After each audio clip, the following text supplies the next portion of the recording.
안녕하세요, 미소미입니다.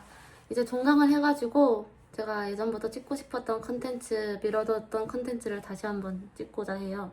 예전에도 토익 관련한 컨텐츠를 올리긴 했는데 그때는 그냥 방과 후에 친구 기다리면서 친구랑 수다 떨듯이 제가 당시 처해있던 상황을 얘기한 거지 토익 공부법에 대해서 좀 체계적으로 다루지 못했어서 그런 부분 다시 한번 영상으로 전달을 드리고자 하고요.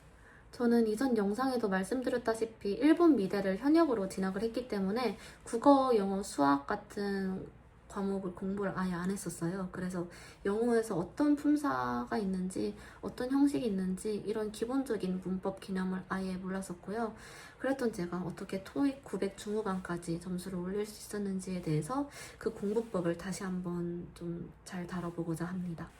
우선 여러분들은 토익이 어떻게 구성이 되어 있다고 생각하나요?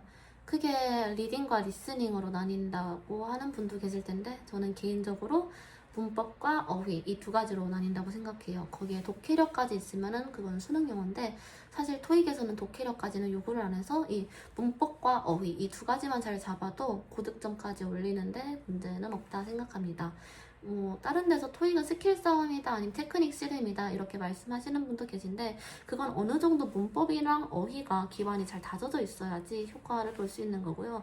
그럼 꼼수만 생각하다 보면은 고득점을 받지는 못할 것 같습니다. 토익에서 자주 쓰는 단어장 중에 파랭이랑 노랭이라고 있어요. 그 둘 중에 아무 책이나 사도 상관없으니까 좋아하는 책 사셔서 그 한 권을 최대한 다 외운다는 목표로 공부를 우선 시작을 하셨으면 좋겠습니다. 본인의 기존 영어 실력에 따라서 이 책 한 권 안에서도 외워야 될 단어가 굉장히 많은 분도 계실 거고 별로 외워야 될 단어가 없는 분도 계실 것 같은데요. 사실 사람마다 단어 외우는 방법이 좀 다양하긴 하지만 저는 이렇게 공부를 했습니다. 아이폰 메모장 앱 어떤 메모장이든 갤럭시가 됐든 상단에 날짜를 먼저 기입하고 그 하루 외웠던 단어, 하루 내가 몰랐던 단어들을 일단 싹 넣어요. 그리고 저 때는 GPT가 없었지만 요즘은 GPT가 있잖아요. 그렇게 적은 단어들을 복사해서 GPT한테 붙여넣기를 하고 프롬프트를 이렇게 입력합니다. 이 단어들을 한국어 뜻 제외하고 랜덤으로 배열해달라. 그럼 GPT가 단어 리스트를 주잖아요. 거기 안에서 영어만 보고 내가 한국어 뜻을 유추할 수 있는지 없는지 본인이 어떤 단어를 못 외웠는지 이걸 좀 체크할 수 있어가지고 AI를 활용하는 것도 추천드립니다. 그리고 영어 단어에서 굉장히 발음이 비슷하거나 철자가 비슷해서 헷갈리는 단어들도 있잖아요. 그런 것도 따로 메모장에 정리해둬서 틈날 때마다 봤던 것 같고요.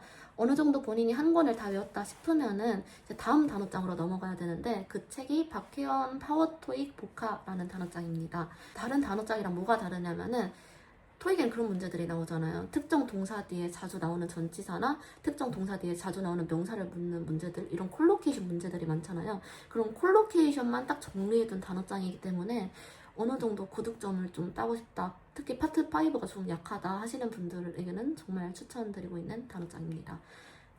최고. 어휘에 대한 말씀을 드렸으니 문법 관련한 말씀을 드리려 하는데요. 저는 문법이 굉장히 약한 학생이었잖아요. 개인적으로 품사가 뭔지도 모르고 형식이 뭔지도 몰랐던 아예 문법에 대한 기본 개념이 없는 학생이었어요. 그런 저도 수강하면서 크게 어려움을 못 느꼈던 인강이 미친 토익 650반 인강인데요. 그 강사님이 안하나 강사님이랑 최윤선 강사님으로 알고 있고요. 이제 품사가 무엇인지, 명사가 무엇인지부터 시작해서 접속사, 분사 이런 조금 심화적인 내용까지 전체적으로 되게 체계적으로 커리큘럼이 잘 짜져 있어서 수강하는데 어려움이 없었던 것 같습니다. 또 매 문법 파트가 끝나면은 연습 문제를 주시는데 연습 문제 풀면서 잘 안 풀린다, 답이 좀 헷갈린다 싶으면은 인강을 다시 돌려본다거나 아니면 관련 문법 파트를 유튜브에 쳐서 공부를 한다거나 해서 좀 문법을 다 잡았던 것 같습니다. 사실 책 한 권 정도의 어휘를 전부 다 암기했고 그리고 미친 토익 전 인강을 시청하셨고 그 내용까지 숙지가 되어 있다면 그 이후부터는 그냥 기출 풀면서 본인이 취약한 파트 오답노트 정리해가면서 관리하는 게 제일 좋을 것 같은데요.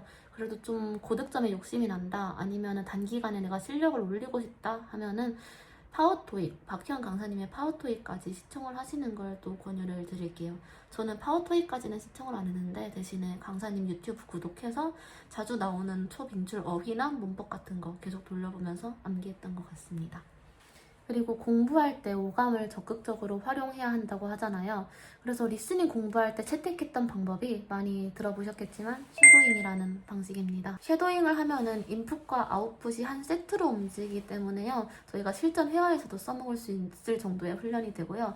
이런 훈련법을 통해서 영어를 단순히 암기로 받아들이는 게 아니라 몸 안에서 체득이 돼요. 이렇게 체득이 되면은 저희가 영어에만 있는 고유의 소리, 축약이나 강세나 연음 같은 소리를 들었을 때 머리나 귀로 이해하는 과정 없이 몸 안에서 스스로 이 소리를 소리 자체로 받아들일 수 있기 때문에 좀 더 효율적인 리스닝 공부를 할 수 있는 것 같습니다.